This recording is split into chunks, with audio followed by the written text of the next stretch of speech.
우리 누가복음 21장 5절에서 36절 같이 교독하겠습니다.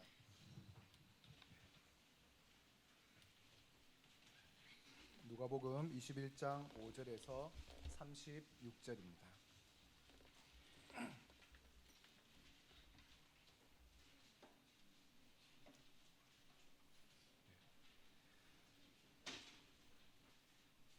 몇몇 사람이 성전에 대해 아름다운 돌과 헌금으로 꾸며졌다고 이야기하였습니다. 그러자 예수님께서 말씀하셨습니다. 너희가 지금 보고 있는 이것들이 돌 하나도 돌 위에 남지 않고 다 무너질 날이 올 것이다. 제자들이 예수님께 물었습니다. 선생님, 언제 이런 일들이 있겠습니까? 그리고 이런 일들이 일어날 때 어떤 징조가 나타나겠습니까? 예수님께서 그들에게 말씀하셨습니다. 너희가 속지 않도록 조심하여라. 많은 사람들이 내 이름으로 와서 내가 그리스도다 하거나 때가 왔다 하고 말할 것이다. 그러나 그들을 따라가지 마라. 전쟁과 난리의 소식을 들을 때 두려워하지 마라.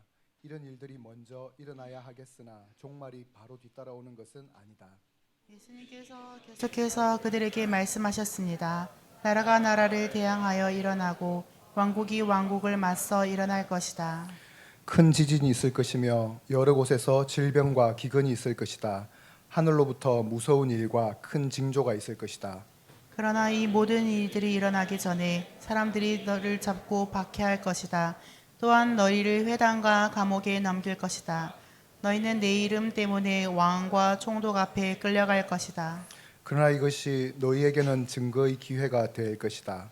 너희는 변론할 말을 미리 준비하지 않겠다고 마음에 결심하여라. 내가 너희에게 말과 지혜를 주어 너희 원수 가운데 그 누구도 너희를 맞서거나 반박하지 못할 것이다. 너희의 부모와 형제, 친척, 친구들이 너희를 넘겨줄 것이다. 그리고 너희 중 몇몇을 죽이기도 할 것이다. 너희는 내 이름 때문에 모두에게 미움을 받을 것이다. 그러나 너희 머리카락 하나도 다치지 않을 것이다. 너희는 인내함으로 생명을 얻을 것이다. 예루살렘이 군대의 예루살렘의 파괴가 곧 다가왔다는 것을 깨달아라. 그때 유대에 있는 사람은 산으로 도망하여라. 예루살렘 안에 있는 사람들은 빨리 빠져나가거라. 시골에 있는 사람들은 예루살렘 안으로 들어가지 마라. 그것은 이 날이 바로 징벌의 날이기 때문이다. 기록된 모든 것이 이루어질 것이다. 그날에는 임신한 여자와 아기에게 젖을 먹이는 여자에게 화가 있다. 땅에는 큰 고통이 닥치겠고 진노가 이 백성에게 내릴 것이다. 그들은 칼날에 쓰러질 것이며 여러 나라의 포로로 붙잡혀 갈 것이다. 이방인의 때가 끝날 때까지 예루살렘은 이방인들의 발에 짓밟힐 것이다. 해와 달과 별들에게서 징조가 있을 것이다. 땅에서는 민족들이 바다와 파도의 소리에 당황할 것이다. 사람들은 세상에 닥칠 일을 예상하며 두려워하고 기절할 것이다. 이것은 하늘에 있는 권세가 흔들릴 것이기 때문이다. 그때 사람들은 인자가 구름을 타고 능력과 큰 영광으로 오는 것을 볼 것이다. 이러한 일이 일어나기 시작할 때 일어서서 너희의 머리문을 들어라. 이는 너희의 구원이 가까이 오고 있기 때문이다. 예수님께서 이런 비유를 말씀하셨습니다. 무화과 나무와 다른 모든 나무들을 보아라. 잎사귀가 돋는 것을 보면 너희는 여름이 가까웠다는 것을 알 것이다. 이와 같이 너희도 이런 일들이 일어나는 것을 볼 때 하나님 나라가 가까운 줄 깨달아라. 내가 진정으로 너희에게 말한다. 이 세대가 다 지나기 전에 이 모든 일들이 일어날 것이다. 하늘과 땅은 없어질지라도 내 말은 결코 없어지지 않을 것이다. 내 마음이 방탕과 술 취함과 삶의 걱정으로 무겁게 눌리지 않도록 하여라. 그날이 마치 덫처럼 갑자기 내게 다가올 것이다. 그날은 온 땅 위에 살고 있는 모든 사람에게 다가올 것이다. 일어날 이 모든 일들을 피할 힘을 얻고 인자 앞에 서기 위하여 항상 기도하며 깨어 있어라. 아멘. 오늘은 그날은 반드시 옵니다라는 말씀을 나누려고 합니다. 저에게는 바로 오늘이 그날인 것 같습니다. 일단 그날이 참 그런 것 같습니다. 우리가 어린 시절을 돌아볼 때 아니면 옛날을 생각했을 때 아마 가장 기대하고 잠 못 이루던 그런 시절, 그래서 잠을 못 자던 시기가 있었을 것 같습니다. 우리 초등부 친구들은 언제가 그런가요? 네, 캠프 갈 때 아니면 부모님이 스마트폰을 사준다고 했을 때 아마 그런 날인 것 같습니다.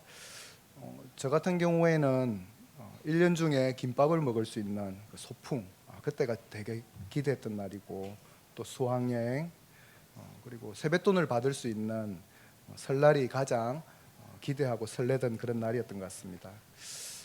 성인이 되고 난 이후에는 결혼식, 내가 결혼할 수 있을까, 장가갈 수 있을까, 뭐 이게 되게 기대하는 날이었고, 또 결혼하고 나서 우리 첫째가 태어날 때 그때가 가장 기대되는 날이었던 것 같습니다. 이 날이 올 것 같지 않았는데 내가 잠을 못 자고 뭐 그렇게 해도 그 날은 분명하게 와 있었습니다. 개인적으로 좀 부끄러움이 많아가지고 연애를 제일 못할 것 같았던 제가 대학 졸업식 때 그 졸업 마치고 가족 식사 자리에 지금의 아내를 데리고 갔습니다. 그때 모든 친척들이 놀라워하면서 뭐 그랬던 때가 바로 엊그제 같은데 그런 날이 제 생에는 안 올 것 같았는데 그날은 와 있었습니다. 그렇지만 이런 사례 말고 반대로 돌이켜서 외면하고 싶은 그런 시간들도 있을 것 같습니다. 저 같은 경우에 초등학교 때를 돌아보면 국민학교입니다. 그때는 우리 때는 어떤 소문이 가장 무서웠냐면 불주사였습니다. 그 이름만 들어도 너무 무서운 주사.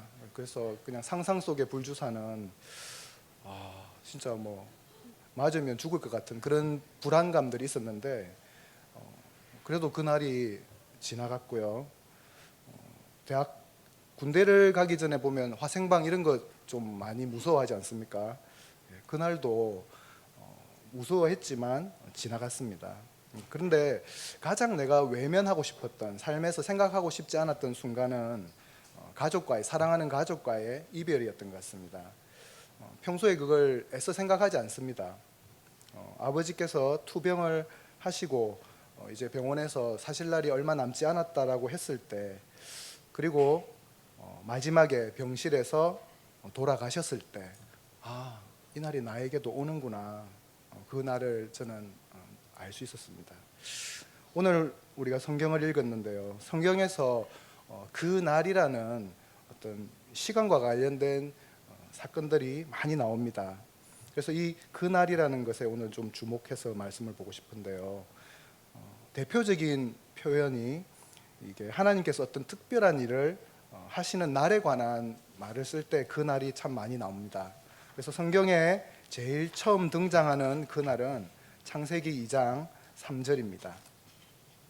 창세기 2장 3절에 하나님께서 7번째 되는 날에 복을 주시고 그 날을 거룩하게 하셨습니다. 왜냐하면 하나님께서 만드시던 모든 일을 마치시고 그 날에 쉬셨기 때문입니다. 이 표현이 나오고요.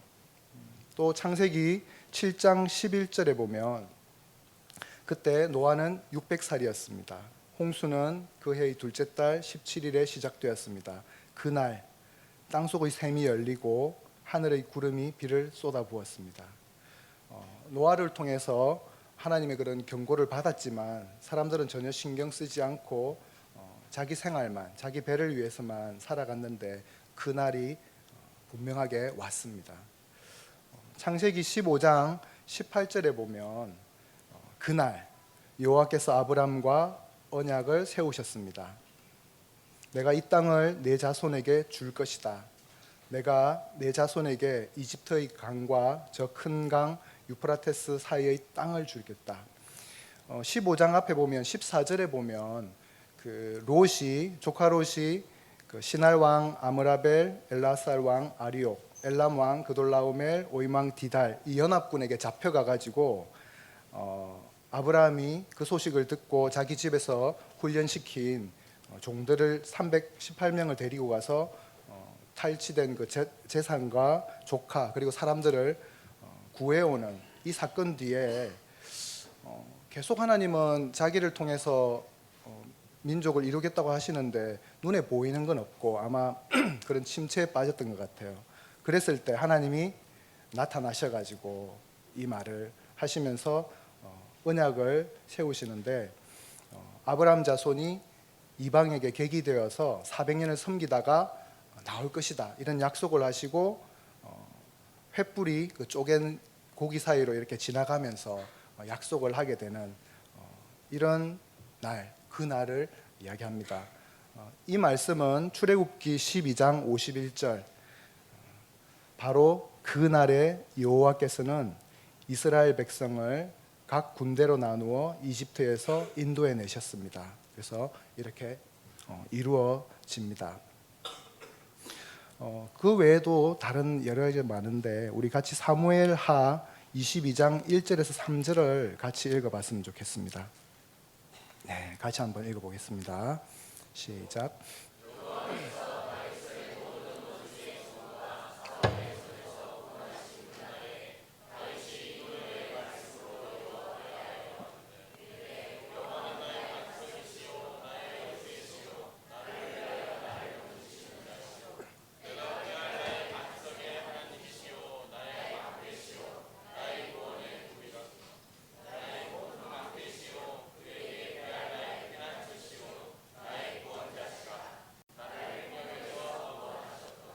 아멘.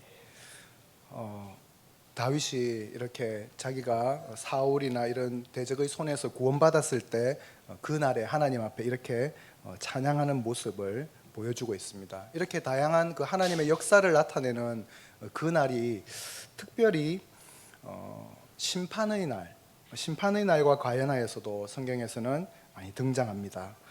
에스더 8장 1절 바로 그날 아하수엘 왕은 유다인의 원수 하만의 모든 재산을 에스더 왕후에게 주었습니다. 에스더가 자기와 모르드게의 관계를 밝혔기 때문에 모르드게는 왕에게 나아가게 되었습니다. 여러분들 에스더 이야기를 아실 건데요. 유다인을 죽이려고 하는 그 하만이 결국에는 몰살시키려고 하던 그 계획이 하나님의 그 역사하심으로 결국 자기가 죽이려고 했던 그 장대에 매달려서 자기 원수를 죽이려고 했지만 거기에 자기가 매달려 죽게 되고 재산도 몰수되는 하나님의 그런 심판이 있던 그 장면에서 그 날이라는 표현을 했습니다. 그 외에도 이사야서에는 곳곳에 하나님의 심판에 대해서 묘사하고 있고 에스겔서의 7장 10절에 보라 마침내 그 날이 왔다. 그 날이 온 것이다. 재앙에 잎이 나고 심판의 막대기에 싹이 트고 오만함이 무성하게 되었구나. 이런 표현이 있고요. 요엘서에는 재앙의 날이여 여호와의 심판 날이 가까웠다. 그 날에 전능자가 심판을 내리실 것이다. 신약에도 많이 나오지만 대표적으로 베드로후서 3장 12절에 이렇게 표현합니다. 여러분은 그 날이 오기를 손꼽아 기다려야 합니다. 그 날에 하늘과 하늘에 있는 모든 것이 불타 없어지겠지만 하나님께서는 우리에게 약속하셨습니다. 정의가 살아있는 새 하늘과 새 땅을 우리에게 주시겠다고 말입니다. 그래서 이 하나님의 심판과 관련된 이 성경은 많이 등장하는데 오늘 본문의 말씀은 마태복음 24장, 마가복음 13장, 누가복음 21장에 등장합니다. 예수님은 여기서 종말에 대해서 말씀하십니다. 오늘 본문이 언제 일어난 일인지 그 앞의 내용을 좀 살펴보면 오늘 마태복음 24장 앞에 있는 23장에 보면 외식하는 서기관들과 바리새인들을 비판하시면서 화 있을진저 그런 이야기를 하시면서 23장 38절에 예루살렘에 대해서 이야기하시면서 예루살렘이 황폐화될 것이고 버려질 것이라고 말씀하십니다. 그러니까 그 이야기를 듣고 마태복음 24장에서 제자들이 성전 건물에 대해서 이야기하고 또 마가복음 13장 1절에 보면 비슷한 말로 제자들이 성전의 아름다움에 대해서 예수님께 다시 환기를 시킵니다. 근데 예수님은 단호하게 말씀하십니다. 마태복음 24장 2절에 이렇게 말씀하십니다. 너희가 이 모든 것을 보지 못하느냐? 내가 진실로 너희에게 이르노니 돌 하나도 돌 위에 남지 않고 다 무너뜨려지리라고 말씀하십니다. 누가복음에서는 한 가지 사건이 더 앞에 추가되어 있습니다. 우리가 오늘 읽지는 않았지만 부자들이 성전에 들어가면서 헌금하는 걸 보시고, 그 다음에 과부가 자기의 그 전 재산인 두렙돈을 이렇게 헌금하시는 걸 보면서 과부를 칭찬하신 후에 이런 일이 일어납니다. 누가복음 21장 5절에 보면 몇몇 사람이 성전에 대해 아름다운 돌과 헌금으로 꾸며졌다고 이야기를 합니다. 그러자 예수님이 말씀하신 겁니다. 여기서 헌금이라는 것이 단순히 외부적으로 보이는 액수가 아니라 하나님에 대한 믿음의 표현으로, 나의 뜻이 아니라 하나님의 뜻대로 살겠다는 표현으로 드리는 것입니다. 예수님 당시에 헤롯 성전은 외부적인 그런 아름다움과 화려함이 극에 달했다고 합니다. 이 성전 건축을 위해서 세계 각지에 흩어져 있던 유대인들로부터 막대한 헌물들이 쏟아져 들어왔습니다. 제자들은 그 외적인 아름다움과 화려함이 극에 달한 이 성전, 무엇보다도 각처의 유대인들의 그 정성 어린 막대한 헌물로 지어진 이 성전에 대한 자부심을 가지고 예수님께 자랑을 했습니다. 하지만 예수님은 아무리 그 외적인 모습이 아름답고 영광스럽다 하여도 무너질 것이라고 하십니다. 이 말을 들은 제자들은 바로 묻지 않고 감람산 위에 있을 때 조용히 와서 물어봅니다. 마태복음 24장 3절에 이런 일들이 언제 일어날지 말해 주십시오. 선생님께서 다시 오시는 때와 세상의 마지막 때에 어떤 징조가 있겠습니까? 저는 마지막 때에 대한 말씀을 들을 때 제가 좀 복음을 처음 들었을 때가 생각납니다. 제가 복음을 처음 들었던 건 중3 여름쯤이었습니다. 평소에 친하게 지내고 또 내가 잘 따르던 동네 앞집 형이 있었습니다. 그 형은 좀 특별했습니다. 어릴 때부터 역사에 관심이 많아가지고 역사책을 되게 많이 읽고 세계사라든지 이런 부분에 초등학생이었는데, 그리고 아주 똑똑한 그런 초등학생이었습니다. 그래서 그 형을 따라 같이, 그 형이 물론 주로 이제 대장이었죠. 저와 똘마니들이 그 형을 항상 따라다녔는데 형은 따라서, 이분은 보니까 지금 생각해 보면 뭐든지 책으로 배운, 연애도 나중에 보니까 책으로 배운 뭐 그런 것 같은데, 그때 유명하던 뭐 이런 권법 책을 하나 들고 와가지고 우리가 같이 그 자기 집 그 지하실 같은 데가 있는데 거기서 이렇게 그림을 보고, 지금 생각나는 건 당랑권, 당랑권을 같이 그 그림을 따라서 이렇게 배우던, 실제는 하나도 소용이 없는 당랑권. 그리고 이소룡 영화가 유행할 때는 그 쌍절곤을 가져와가지고 이렇게 하는 뭐 이런 것들도 했었는데, 그러던 형이 어떤 일이 있었냐면, 우리 집 옆에 교회가 있었는데 여름이 되면 항상 전도하러 나옵니다. 아마 무슨 수련회나 부흥회를 마치고 오는데 전도하러 올 때 주로 들고 오는 게 사형리거든요. 그래서 간단하게 복음을 전하는데 이 형은 뭐 나는 그때 알지 못했지만 세계 역사를 가지고 그게 잘못됐다라고 이야기를 하니까 오시던 분들이 되게 어버버하면서 예수님에 대해서 뭐 이렇게 주인이 누군지 이런 이야기 하려고 왔는데 갑자기 세계 역사가 나오니까 당황해가지고 그냥 가는 걸 보면서 약간 나도 옆에서 쾌감을 좀 느끼면서 뭐 그랬던 것 같습니다.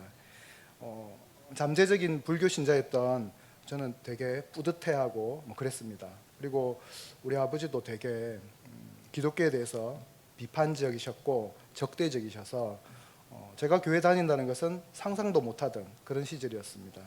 어느 날 그 형이 고등학생이 되었을 때 자기 학교 친구가 자기에게 복음을 전했는데 부인하다가 아마 극적인 무슨 체험 같은 걸 했던가 봐요.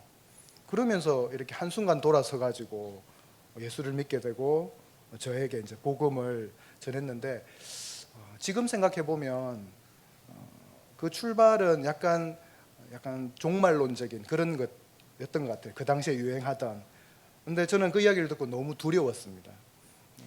예수님에 대해서 이야기하고 심판에 대해서 이야기했을 때 두려움이 들었고, 그래서 그 형을 따라서 아버지 몰래 교회 다니게 되었습니다. 교회 다니면서 나중에 들켜가지고 쫓겨나고 뭐 이런 일들이 있었지만 마음속에는 어떻게 하면 빨리 구원을 받을 수 있을까, 교회에서 빨리 가르쳐 주면 좋겠는데 바로 가르쳐 주지는 않더라고요. 그래서 사실은 제가 못 알아들었던 겁니다. 그래서 나중에 보니까 성경을 배우고 알아가면서 자연스럽게 예수님을 영접하게 되고 믿음이 생기게 되었습니다. 오늘 본문에 나오는 그 날은 종말, 바로 예수님이 다시 오실 날이라고 볼 수 있습니다. 그런데 성경에서 말하는 이 종말은 두 가지가 있는 것 같습니다. 바로 이스라엘의 종말과 실제 지금 우리가 살고 있는 역사의 종말, 이 두 가지가 동시에 이야기되고 있다는 겁니다. 오늘 예수님 말씀도 바로 이 두 가지를 동시에 하고 계십니다. 본문에 나오는 종말의 징조를 살펴보면 8절에 많은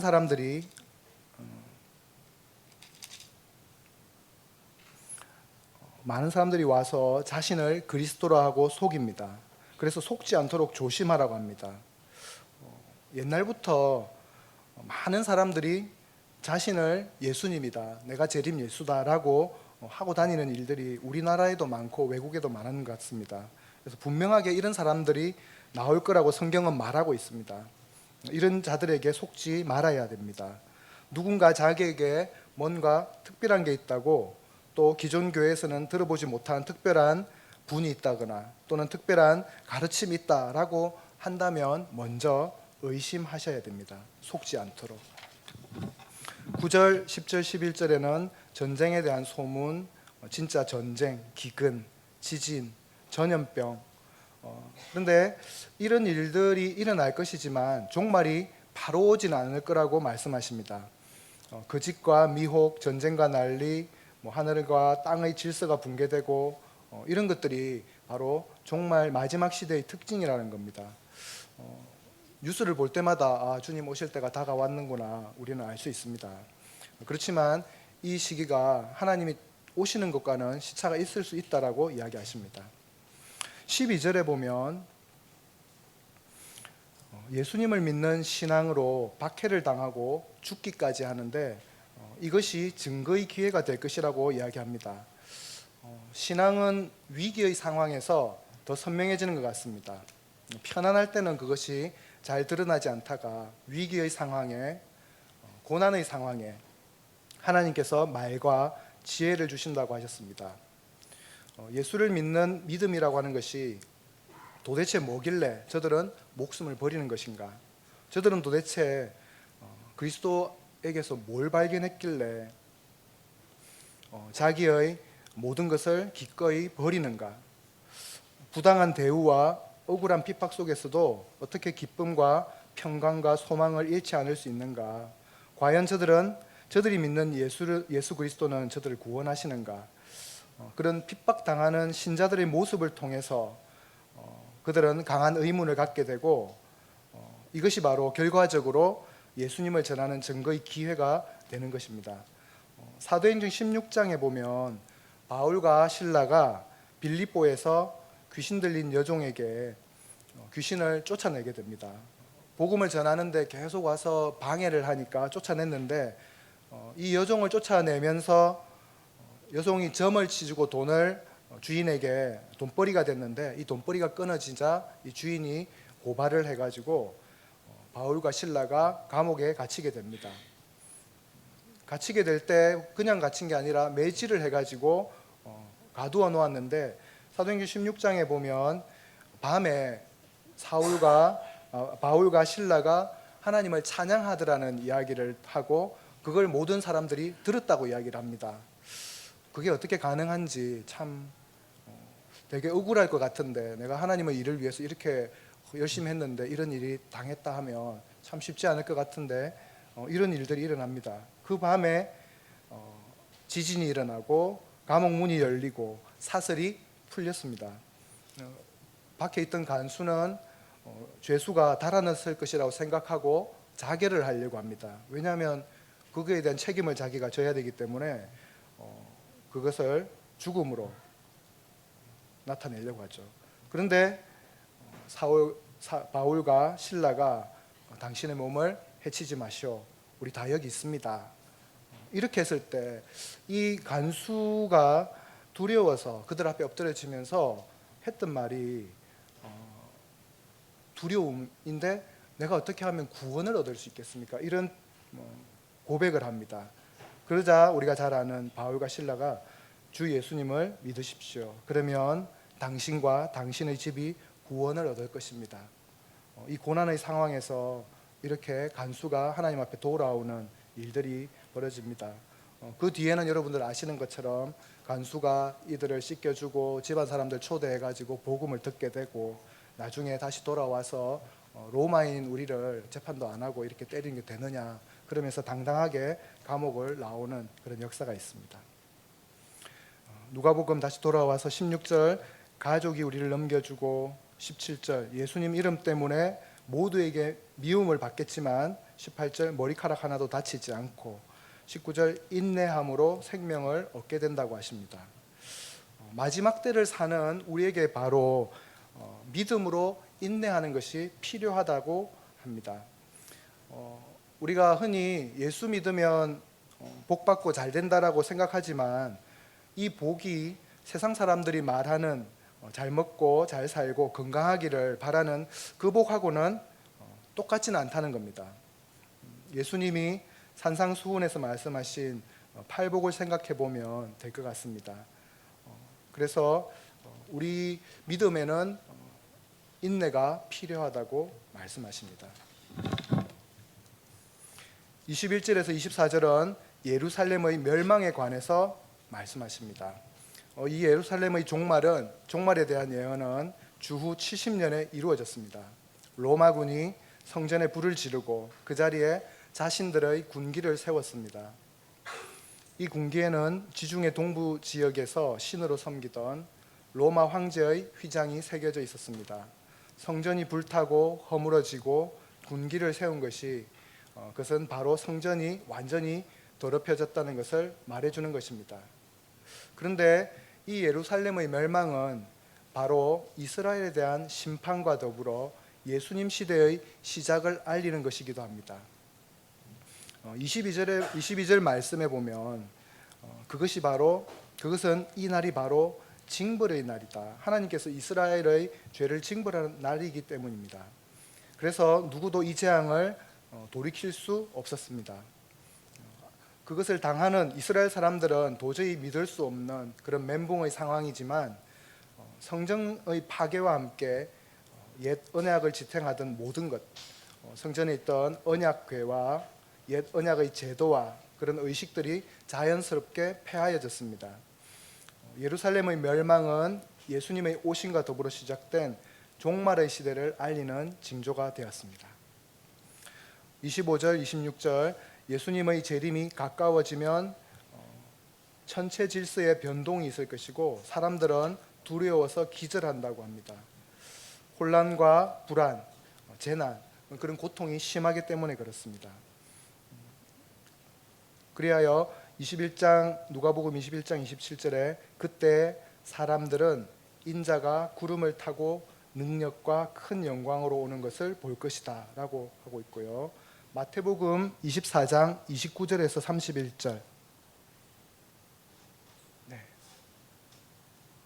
네, 우리 같이 한번 읽어보겠습니다. 시작.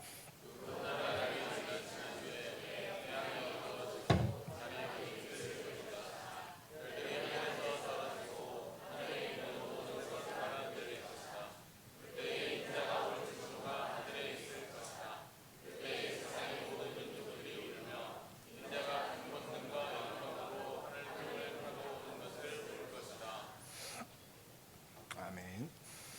네. 그래서 그 예수님의 종말에 대한 말씀을 읽을 때 우리가 긴장하게 되면서 삶을 다시 한번 돌아보게 되지만 한편으로는 그게 과연 나에게 지금 해당되는 것일까 하는 의문으로 내 생각 밖으로 멀리 외면해버리기도 합니다.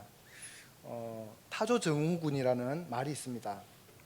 타조가 평야에서 맹수나 사냥꾼을 만나면 모래의 머리를 파묻는 그런 타조의 행동을 두고 생겨난 말입니다. 어려운 일이 발생하면 대응이나 해결을 하려 하지 않고 현실 부정 속에서 문제 대응을 거부하거나 소극적으로 임해서 나중에 심각한 화를 입게 되는 그런 현상을 의미합니다. 물론 예수님이 오실 거라고 오시는 것을 기다리면서 준비하는 건 좋지만 모든 생업을 포기하고 기도만 한다든지 교회나 기도원에 와서 살았던 그런 극단주의자들처럼 사는 것을 주님은 말씀하고 있지 않습니다. 우리는 가끔 과거 내가 어느 시점으로 갔을 때 어떤 선택을 할까 상상을 하기도 합니다. 내가 과거에 가서 이런 선택을 할까? 아니면 그때 그 사람을 만났을까? 아내들이 잘 물어보죠. 돌아가면 나를 다시 만날 것인가? 대답은 정해져 있습니다. 만나야죠. 안 만나면 큰일 납니다. 그렇지만 그런 이야기를 하죠. 과거에 내가 돌아갔으면, 옛날에 재벌집 막내 아들인가 그거 보니까 미래를 알고 과거에 가가지고 투자해서 엄청난 돈을 버는 일어나지 않을 상상을 우리도 한 번씩 해봅니다. 그때 주식을 샀더라면. 그런데 이런 일들은 절대 일어나지 않습니다. 근데 확실한 건 있습니다. 이 역사의 종말이 또는 예수님께서 나의 세대, 내가 살아있을 때 안 오실 수도 있습니다. 분명히 오시긴 하겠지만 내가 살아있을 때는 안 오실 수도 있습니다. 그런데 한 가지 확실한 건 나의 종말은 확실하다는 겁니다. 여러분 우리 주변에 돌아가신 분들이 많이 있죠. 우리의 날도 우리 좀 비교적 젊은 우리 청년들, 어린이들에게는 좀 안타까운 이야기일지 모르지만 그날은 분명히 온다는 겁니다. 우리가 사랑하는 주변의 가족이 나와 헤어질 날, 내가 그렇게 또 주님 앞에 설 날이 분명히 온다는 겁니다. 결론은 그러면 이 사실을 아는 우리는 어떻게 살아야 되는 건가? 예수님은 그래서 누가복음 21장 34절에서 36절 이렇게 말씀하십니다. 내 마음이 방탕과 술 취함과 삶의 걱정으로 무겁게 눌리지 않도록 하여라. 그날이 마치 덫처럼 갑자기 내게 다가올 것이다. 그날은 온 땅 위에 살고 있는 모든 사람에게 다가올 것이다. 일어날 이 모든 일들을 피할 힘을 얻고 인자 앞에 서기 위하여 항상 기도하며 깨어 있으라. 우리의 마음을 빼앗아서 방탕하게 하는 것이 뭡니까? 하나님 나라를 생각하지 못하게 하고 마비시키는 술은 무엇입니까? 또 우리의 어떤 걱정이 우리의 마음을 어떤 걱정으로 우리 마음이 눌려져 있습니까? 주님께서 오신다는 것을 기억해야 됩니다. 모든 사람에게 올 것입니다. 이 모든 일을 피할 힘을 얻고 인자 앞에 서기 위해서 항상 기도하고 깨어 있으라고 합니다. 마태복음에서는 이에 대해서 좀 더 자세하게 설명을 합니다. 마태복음 24장 36절에서 51절에 보면 처음에 그 날은 아무도 모른다고 말씀하십니다.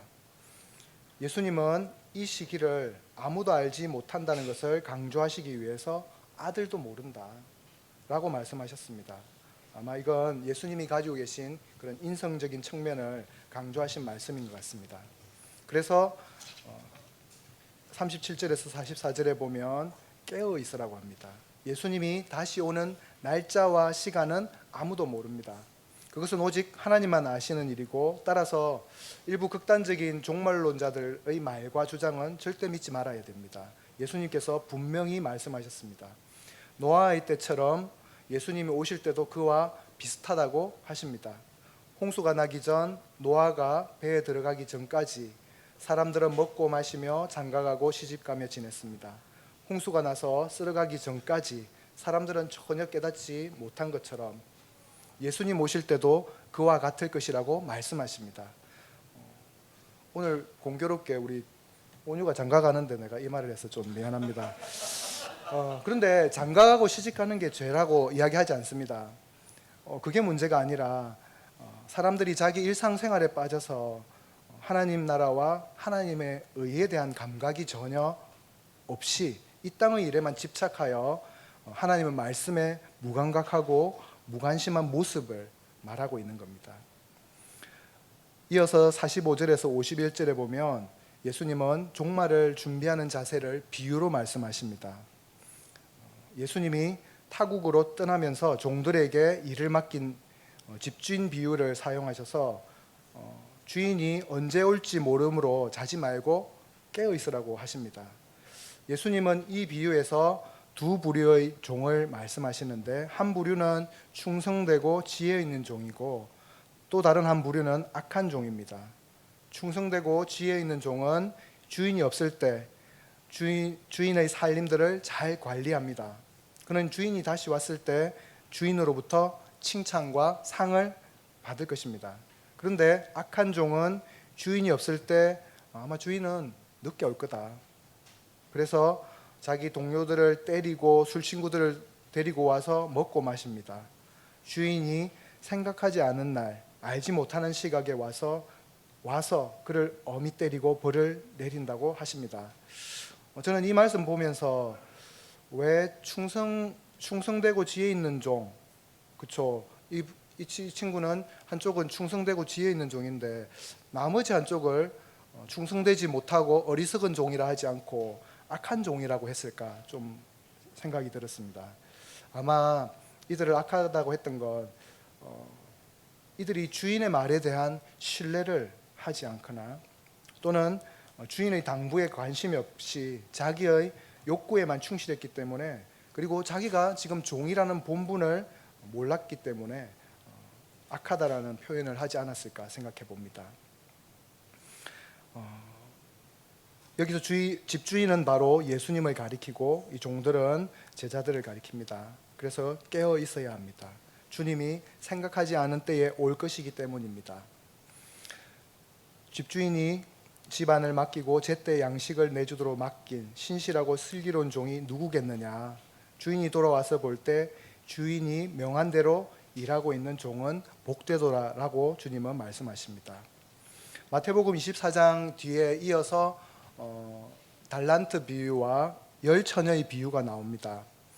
여러분들 아시는 것처럼 열 처녀가 신랑을 기다리고 있다가 늦어지니까 모두 졸며 자다가 신랑이 온다라는 소식을 듣고 급하게 다 깨어나서 등불을 준비합니다. 그런데 5명은 이렇게 예비 기름을 준비했지만 5명은 그렇지 못해가지고 나눠달라고 합니다. 그런데 빌려줄 수가 없었죠. 당시에 그 기름을 구하기도 어렵고 그 밤에 그렇게 하는 게 좀 어렵다는 겁니다. 그래서 우리가 항상 준비된 자세로 생활해야 된다는 것입니다.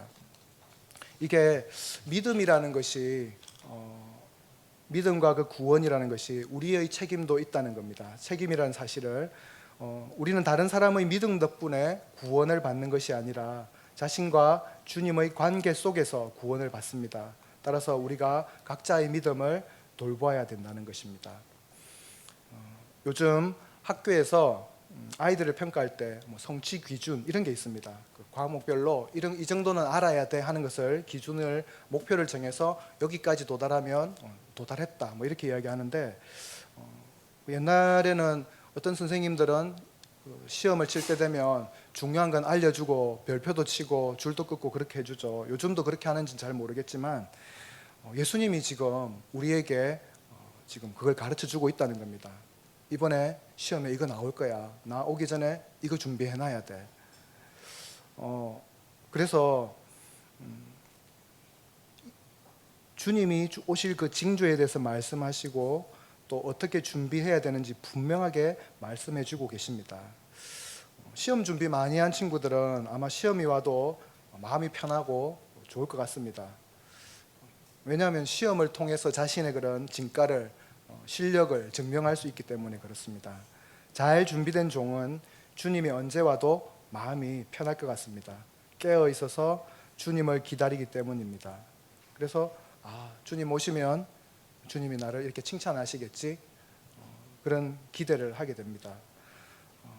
예수님이 오실 때 성경에 보면 모든 사람이 운다라고 표현하고 있습니다.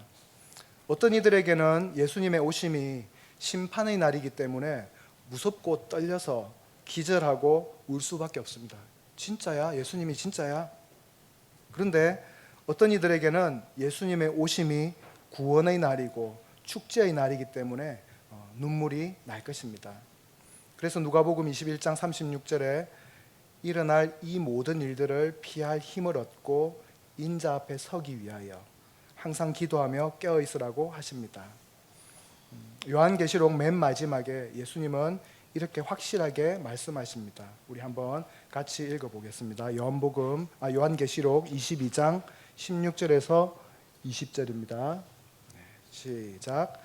나 예수는 온 세상을 보냈다. 나는 다윗의 뿌리이자 자손이며 빛나는 새벽별이다. 성령과 신부가 오소서 하고 말씀하십니다. 이 말을 들은 사람들도 모두 오소서 하고 외칩니다. 누구든지 목마른 자는 와서 생명수를 마음껏 마십시오. 이 책에 기록된 예언의 말씀을 듣는 모든 이들에게 경고합니다. 만일 누구든지 이 말씀에 다른 것을 덧붙이는 사람이 있으면 하나님께서 이 책에 기록된 재앙을 그에게 내리실 것입니다. 또 만일 누구든지 이 예언의 말씀에서 어느 하나라도 빼는 자는 하나님께서 이 책에 기록된 생명나무와 거룩한 성에 참여할 특권을 빼앗아 버리실 것입니다. 이 모든 것을 정언하신 분 예수님께서 말씀하십니다. 그렇다, 내가 속히 가겠다. 아멘. 주 예수여 어서 오소서. 아멘. 이렇게 주님의 오심을 기다리며 우리가 주님 앞에 설 것을 기억하고 살아가는 우리가 되기를 기도합니다. 기도하겠습니다. 하나님, 주님이 분명하게 오신다고 말씀하셨습니다. 우리가 주님 앞에 기쁨으로 주님을 맞이하고 주님을 뵈는 것을 기대하며 우리의 남은 생애를 살아갈 수 있도록 우리에게 성령으로 충만하게 하시고 은혜를 부어주시기를 원합니다. 예수님 이름으로 기도드립니다.